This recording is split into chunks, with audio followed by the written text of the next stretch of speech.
Travillian Next is a division of Travillian, a financial services specialist search and talent advisory firm. Since inception, the Travillian team has dedicated itself to enhancing the return on investment of a company's most important resource, its people. Hello, everyone. I'm Brian Love, the head of Banking and Fintech at Travillian. Joining me today are Lincoln Savings Bank's Chairwoman, Sally Hollis, and their new Chief Executive Officer, Sean Willett. With Sean's recent hiring, I wanted to have a conversation about Lincoln, its past, its focus, and its current culture, and how a new executive talent is integrated onto your team, and also what the future may bring. So nice to have you both on, Sean and Sally. Good morning. Good morning. Thank you. Sean, since you're new to the team, maybe just give us a quick intro to your background, and then Sally, I'd love for you to do the same.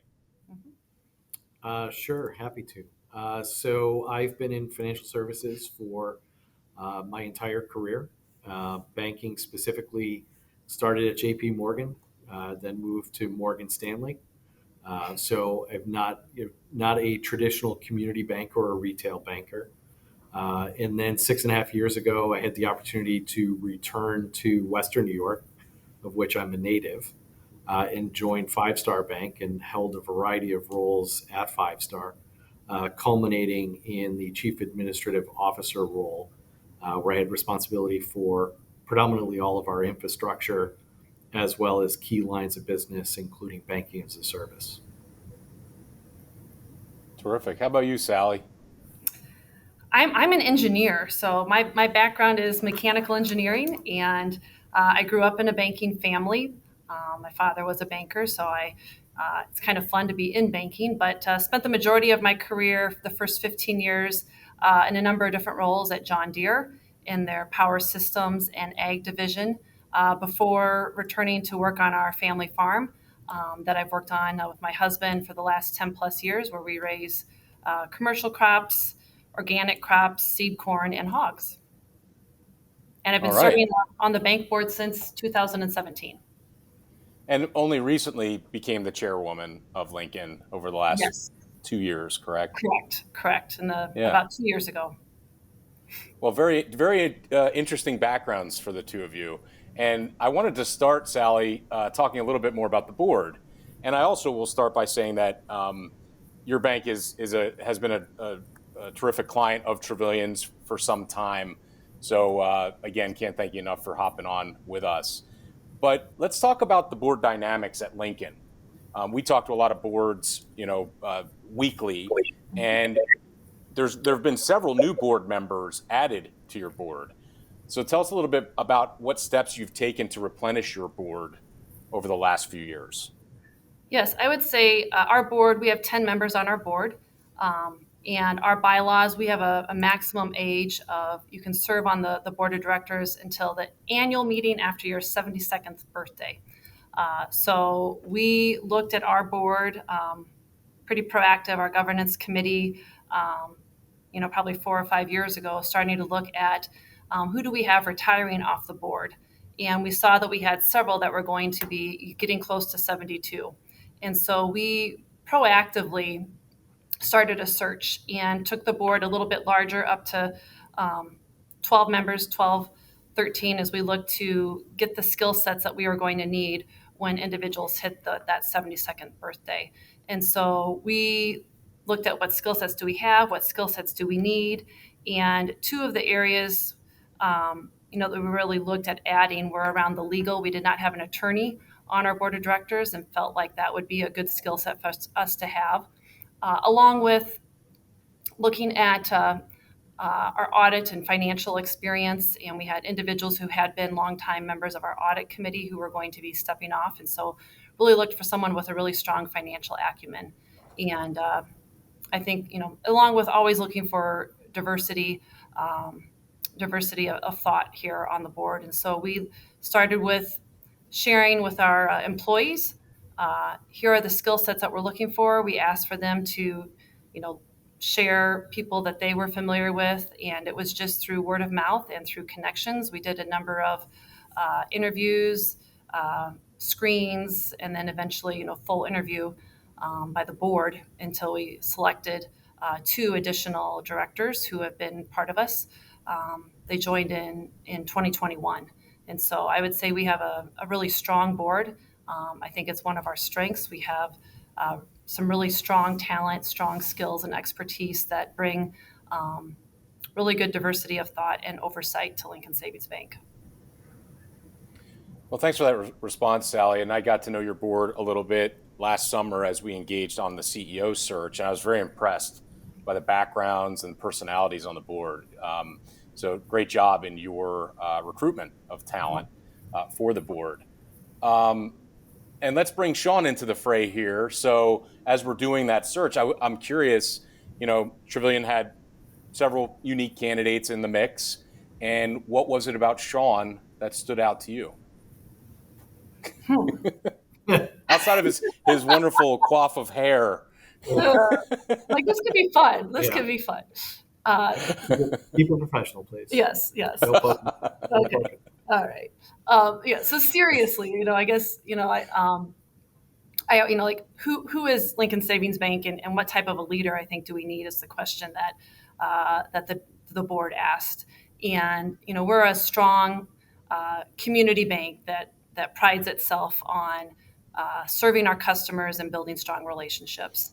At the same time, we've been very progressive, always keeping our eyes on the horizon for, where is the industry going and how does LSB best position the bank going forward. And so I think due to that, we were one of the early adopters in getting into the banking as a service with our LSBX business. And that continues to be important for us. We think that's important in terms of where the bank goes in the future. And so the leader that we were looking for is somebody who is going to bring, really that strong community focus, somebody who's going to invest in our communities, has a strong core bank experience and skill set, along with somebody who also has some banking as a service and digital bank as well, has that skill set that can really help marry the best of both of those worlds for Lincoln Savings Bank.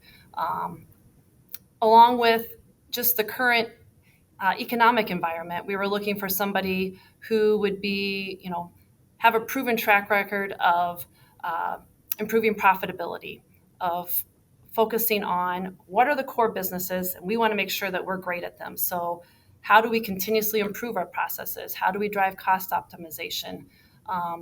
This is the CEO position. So we need somebody who has strong strategic planning skills, who can kind of, see around the corner to what's coming and think strategically with the board as we work on building strong plans, continuing to have strong compliance. And, I think another one of our core values is fostering superior talent. And so we were also looking for a leader who would be really great at somebody who would be collaborative and really great at developing our team and the great people that we have here at LSB. So then the question is, why is Sean a great match and a great candidate for the CEO when we were looking for those skill sets? And I think as we looked at his skill set, what he was doing at 5-Star along his previous positions, his skill set really matched with what we were looking for. The area of Buffalo and New York and the area that he serves has a lot of similarities with our market here in Iowa. A lot of partners, we had synergies there. So I think the skill set, but then equally important is the how he goes about getting the job done. And I think what we picked up through our the number of different times that we talked and interviewed with the board, along with his references, is that how he does his job, we felt was a really great match in terms of just a really strong leader who has, like I said, the ability to collaborate, think strategically, all of that, but also just not to embarrass you, but I heard a number of times just, a good guy with really high integrity. And so first 6.5 weeks, we're still very pleased. Yeah, still touch wood, still going strong. Yeah, he's a veteran at this point. Well, I mean, Travillian has known Sean for several years, and we viewed him as one of our top emerging candidates for a CEO role. And I think it's it's an awesome fit, and we're happy that he was able to find a new home because of a lot of the things that you mentioned that he brings to the equation. So, Sean, welcome to the bank. I know you had mentioned in a previous conversation that you're kind of the new kid on the block, and we talked about the term outsider, not only geographically, but again, you're brand new. People are starting to kind of, figure you out, and vice versa. Give us your perspective on joining Lincoln Savings at this point in your career. It's a big step for you. Yes. Yeah. So I would just say that it's been great from the standpoint of just the welcome and the welcoming me not only into the bank but the community, helping me just navigate, again, the internal as well as the external, and understanding the dynamics of the communities that we serve. And I think at the end of the day, I think a lot of it, through conversation and just ongoing interaction, people are seeing, I think when you tell people, hey, Western New York is very much like Northeastern Iowa, it's really like, yeah, sure, kind of. And so, being able to convey that, when everybody, you're on the East Coast and, Philadelphia, everyone has a view of New York and it's New York City, right? And it's hard for folks to imagine that there's a state beyond just New York City and that tri-state area. And so then understanding that the communities are very similar, right? I liken Buffalo to Des Moines. The only difference is Buffalo was heavy manufacturing, right? But similar size cities, in the state. And then the communities around Buffalo are very rural, right? And are ag focused, right? That is the green belt, if you will, for the state of New York as well as the Northeast. And so I think when people start to understand that, okay, the thought process isn't so different, or, he's not, there's a term that was used about me at 5 Star. I was like, going to go all New York City on people, but they don't see that I have the sharp tongue or the sharp elbows, that I am very collaborative, that I am, very servant leader driven, and really just want to focus on, as Sally said, what is it that we do great, and make sure that we continue to do that. But then what is on the horizon that we can be great at that is complementary back to the core franchise? And so what was really attractive about the opportunity is just that, right? Is a strong, deeply rooted community bank, right? I think of the right size. And then LSPX, right? And so one of the original BaaS banks, and the opportunity to put the two great franchises together and have them work in a very complementary way, to me was, this is a great opportunity. It's a great growth platform, and check the boxes for me relative to, where I wanted to be professionally. And then certainly, like I said, it's been a fantastic community. They refer to it as Iowa nice. I just think it's being good people.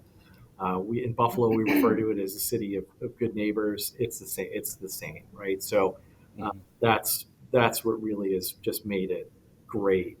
But what's really cool is, as you're aware, we have national reach, not only from our business perspective, but also our people, right? And so we have this diversity of thought in this $1.8 billion bank that I think is really unique, and I think is a key strength, right?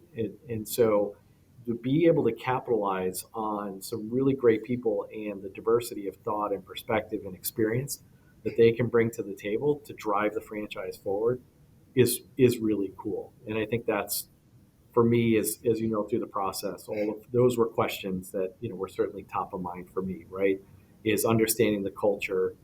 Is the culture strong and sound, which it is, right? Everybody, to a person, my first 30 days has really been focused on just getting out into our communities, our branches, meeting people. And every person, no matter where they are, they love the bank, they love their communities, and they love their teammates. And I think that just, is people, for me, is the foundation, and we got that right. And so, the sky is really the limit for us as a result of that. And Sal, you had mentioned, thank you, Sean. It's a great, overview of the bank and its culture. And Sally mentioned how there's a lot of employees that have bought into the bank. The ESOP is important there as well. So it definitely all kind of rings true there. Sally, you had mentioned the term back to basics when we were doing the search in the summertime. And I'll be honest, not that it's not original, but I hear that a lot around the industry right now for obvious reasons. Banks are kind of paring down and focusing on what's important, what made them successful in the first place. But what does that mean specifically to Lincoln Savings Bank? Yes, I don't think we hadn't heard it as much last summer when we started talking about it. It's just like when you start talking about something, then you hear everybody talk about it. Yeah. So I think, I think there's been so much going on in our industry that there are just so many opportunities. There's, I call it lots of shiny stuff, lots of distracting things that can get you pulled in a lot of different directions. And I think for us, back to basics was really, I think what I talked about earlier, who are we? And Sean talked, who are we? And how do we make sure that we're doing that the best? So who are our core customers? What do they need? Are we providing it for them? And are we the best out there in terms of providing that for them? So let's focus on our customers. Let's focus on our core businesses. And then when we really, within that business, let's focus on our processes. How can we simplify? How can we standardize? How can we, this is the engineer in me coming out a little bit, how can we continuously improve and make sure that we are doing things in the most efficient and effective manner from a process perspective, while at the same time, so back to basics, that's what it is. Who are we? Let's make sure we're really good at it. Let's have great processes that are efficient and effective, while we're maintaining strong, culture of compliance, have a place that people love to work with a really engaged workforce, and let's continue to grow. We're in this, for the long term, and let's strategically think about how do we best grow, and what is our position in this business going forward.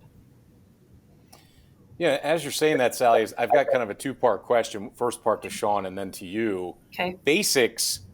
Sean was not there for the basics, right? Back when you were doing the basics, he's kind of observing, what you used to be and what you are becoming as you go. So Sean, old meets new in terms of culture. I'm kind of curious, even mentally and physically, what does that look like for a new person, at the top of the house to absorb that and to kind of bring that forward? The second part, Sally, is how have you specifically integrated and socialized Sean in that onboarding process? So I think the mindset was always there, right? So I think you mentioned the ESOP, right? And so one of the core values is acting like an owner, right? And so if you think and act like an owner, you're always being mindful of being efficient and effective, right? And simplicity extends beyond, I think a lot of banks are talking about it now from the standpoint of efficiency, right? We need to be simple because it goes to efficiency, right? And but it goes beyond that. It goes to how do we have simplified transactions for our customers? How do we make it simple for them to do business with us so that we're a part of their financial journey? We're a trusted advisor, and we're always top of mind. They don't think in the context of going into a branch or dealing with us digitally is going to be friction, right?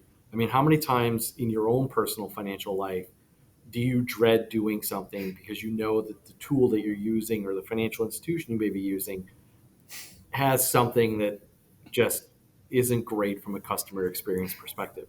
So it's not only the internal, right, which goes to efficiency ratio, but it also goes to sound risk management, right? So the reduction of manual processes reduces operational risk, which reduces, not only regulatory issues, but also it improves or enhances customer experience, right? I know from personal experience in the past, getting a call asking for the same information that you've always provided really stinks. Nobody likes that. So if people feel like they've already given you information, they want to know their information is secure with you. You haven't misplaced it, and you're treating them right, and you're getting them to the whatever their end goal is from a financial journey perspective. So the mindset's there. I think it's how do you harness it? And then I think as an outsider, I refer to it as being able to ask the dumb questions, right? And so I don't have any problem, as you know, being self-deprecating and introducing humor, but just asking a question like, hey, like help me understand. And it's not to be critical. It's just, okay, I'm a simpleton. Explain it to me in terms that I would understand. But that allows for, hey, have we thought about this, right? And so we sometimes get so set in our ways, especially in smaller financial institutions and even large institutions. You get so set in your ways, like if it's not broke, we don't need to fix it, right? We've always done it this way. I mean, how many times do you hear that over and over? And so I think it's allowed me to ask questions and then benefit, like I said, from the diversity of thought on the team, right? And so we're a really interesting mix, and we have teammates that have been here for 40 years. We have teammates that have been here like me for 30 days, right? And everything in between. And so I think it's an opportunity for all of us to kind of come together and say, okay, again, simplify what we do, make sure we do it great for the benefit of whom, and it's our customer, right? Whether it's a small business owner or commercial enterprise or a consumer or a wealth customer or a fintech for LSBX, right? The end goal should always be the same. Let's make sure that we're commercially responsive and we're client-centric in everything that we do. So, Sally, on your end of things, and I greatly appreciate the response there, Sean, but on your end of things, you now have a new CEO. This is a pivotal moment. And what are you doing specifically to integrate him? Yeah, it's been fun. It's been just a lot of fun and a great way to start the year. So I think we started off with, I would just say there is a detail. So the engineer in Sally is sound and true. Even though she's been away from me for a decade plus. It is very well mapped out, right? Good. Yeah. So sorry, but it's that in that regard, it's been very well thought out, and I think that is also made me comfortable, right? That I'm not just getting thrown in the deep end. It's like, okay, figure it out. Sorry. That's good. No, thank you. That's a nice way of saying. But no, it's been great. It's been mapped out, and it is made the integration in a lot easier. No. Well, I would say, Sean has made the integration in easy as well. And so I think, we started off really with an internal focus. So we wanted all of our employees to get to meet him as soon as possible. And so we did 20 plus meet and greets. We went out the first 2 weeks. Well, we had some harsh weather in January, so it extended into about 3 weeks, a little over 3 weeks, where we went to every single branch along with every location and just did meet and greets, opportunities for Sean to get to know the team and employees, and an opportunity for them to ask questions. And that was just went really well, along with then business unit overviews and kind of deep dives with each of the functional areas. So make sure he gets to meet the people, make sure he gets to learn and understand where each of our areas of business are, what our goals are, what's going well, what are the things we want to focus on improving. And that's been the initial focus really. Month 1 and month 2 is let's just get him up to speed and let's work together on making sure our plans are really solid as we move into 24. Excuse me. So that's been a ton of fun. I think then along the way, we've been introducing partners. So we have some partners, as we said, that have been similar partners, having meetings with them, introducing him to some of our new partners. And that's really the last half of here, February and March. That's the focus, is continuing to introduce him to additional stakeholders. So key partners, key shareholders, and then as we get past that and get more into April, May timeframe, there'll be more in terms of just getting them into the community. And so I think, we're just covering our bases and making sure that we're trying to give him good introductions. But I think what's been so fun is just the team is just super excited to have him on board. He's been very well received, and our team's just really a lot of energy and excitement as we head into 2024. And is it true Sean will be singing the national anthem at the Waterloo Blackhawks game coming up? Yeah. Yeah. Well, there is something, but we won't. Yeah, the national anthem. That's definitely You've one. never heard me sing.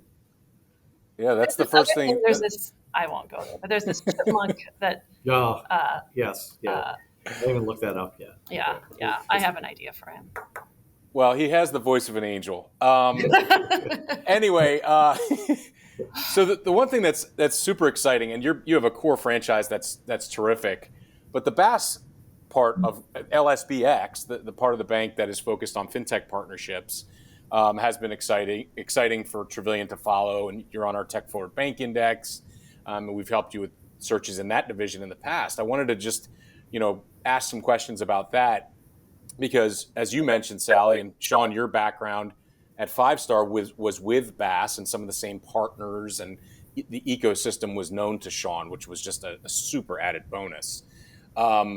Again, I always call you guys like the original gangsters of BaaS because you've been doing it since 2016, I believe, when really there was only prepaid programs in the country with, the Meta Bank, now Pathward, and Bancorp.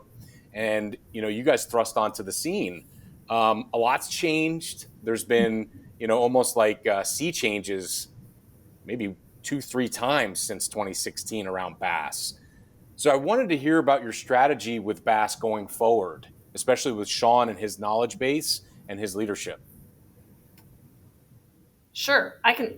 I'll start, and then Sure. I don't know, Yeah. we both, I think, are pretty passionate about this. So, I think you're right. We were one of the early adopters and early entrants into banking as a service, and I think that's been a really great learning for us. We've had a lot of things that we've been able to learn along the way.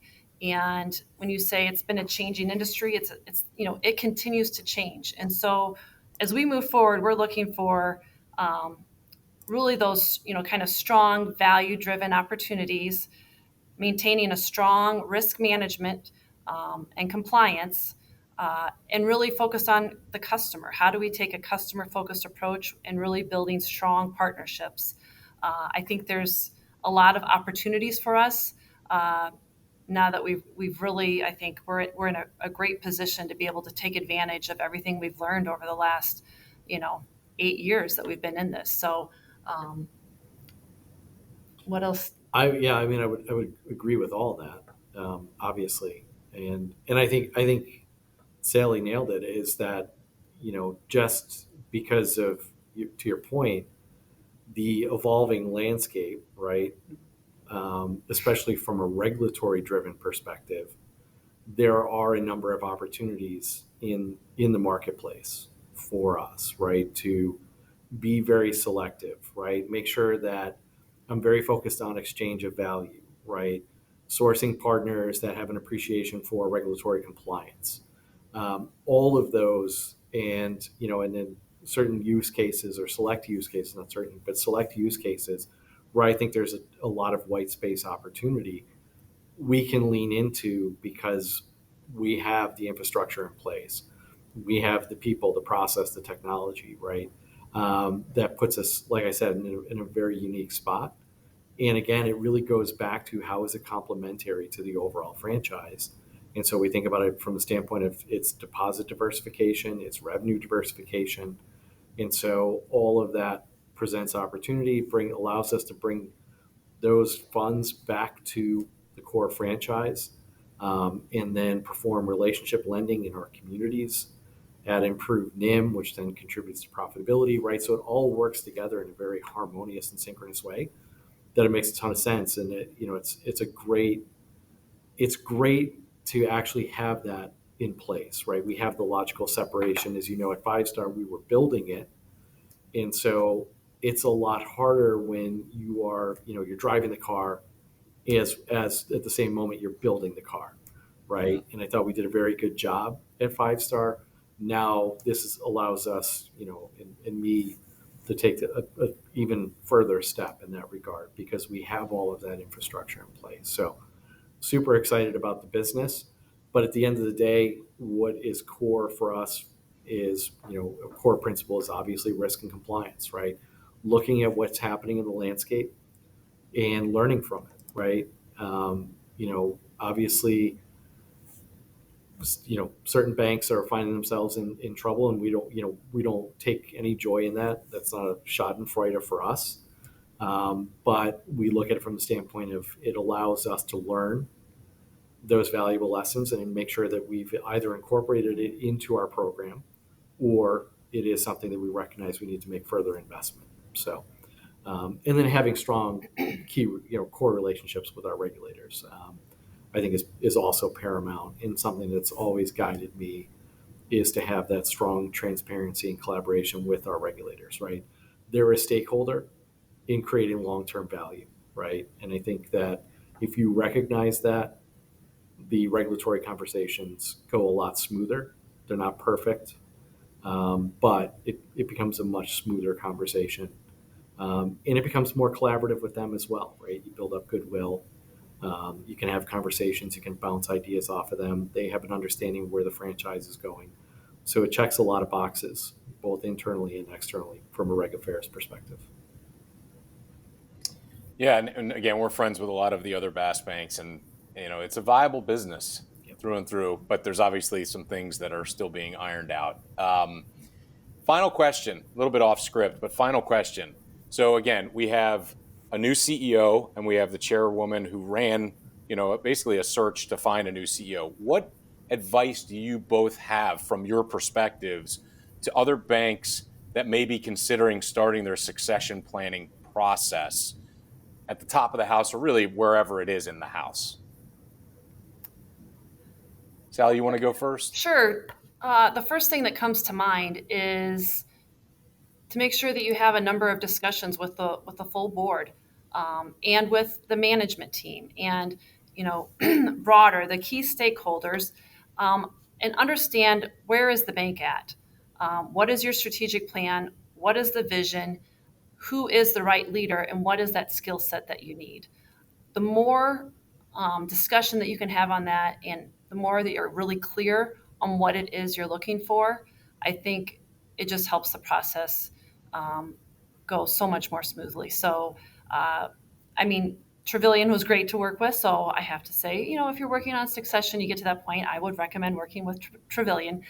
Brian, you were great to work with, you and your team. I think that we had a number of great candidates. Just really we're pleased with the strength and talent of the candidates that were interested in this position. And it was difficult, to go through that. But I think what made it a whole lot easier was really the clarity and alignment that we had as a board around what were the skill sets that were going to be needed for the right CEO going forward. I would certainly agree with all that. I think having a plan is key, and I think having all the stakeholders aligned on what that plan is. What is it that you're looking for? What do you need today versus what do you need tomorrow? And then additionally, whether it's internal or external, but especially internally, what are you doing to develop that talent if they may not be ready for the role, right? Investing in internal talent is certainly key. But then I would also say, and I recognize I'm a non-traditional candidate, don't fall into the trap of cookie cutter, right?